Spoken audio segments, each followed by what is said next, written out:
My name is Angie Spoto. I'm studying here at the University of Glasgow. I'm doing a PhD in creative writing. My thesis is a novel.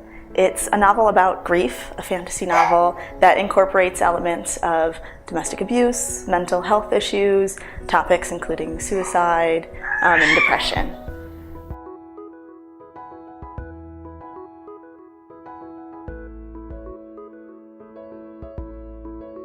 I was interested in the residency because I wanted to get more experience working with the community. So using my PhD to work with people out in the world.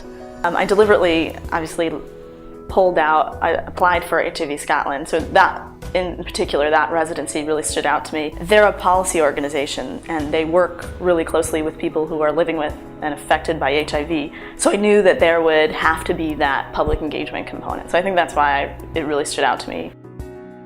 HIV Scotland was amazing to work with. It was an incredible organization. It's a really small group of people, and I was working with them actually at a really sort of pivotal time for them as a charity. So they were going through some challenges with funding, and they were reducing their staff and things like that. But despite that, and maybe because of that, we were really able to put a lot of focus on the project, the Positive Stories Project, which is the project I ran with them that ultimately resulted in disclosures.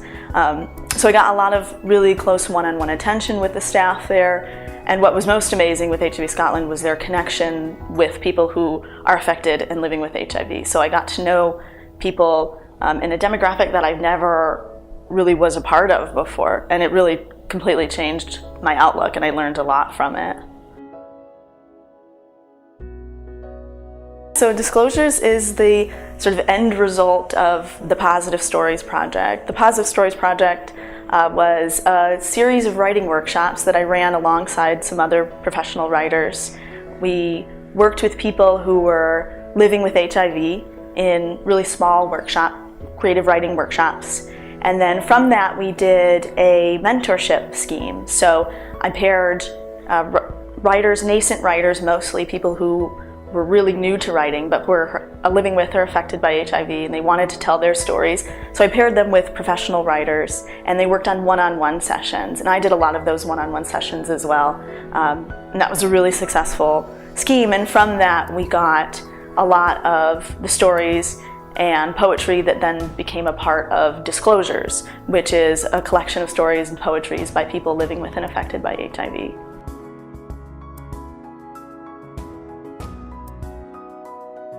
So the response to Disclosures was fantastic. It really blew me away how much press and interest we got in the book. Firstly, the book looks fantastic. It's published by the small Edinburgh-based press, Stewed Rhubarb Press, and of course, all the contributors to the book really had an amazing experience. They told me repeatedly that this was something that was really, really positive for them.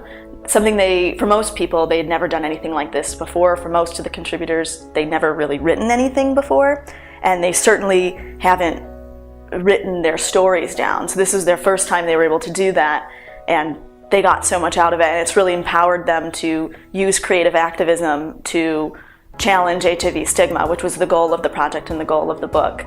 And we got Jackie Kay, who wrote the foreword for the book, and we had Nicola Sturgeon tweeting about the book, and she read the book.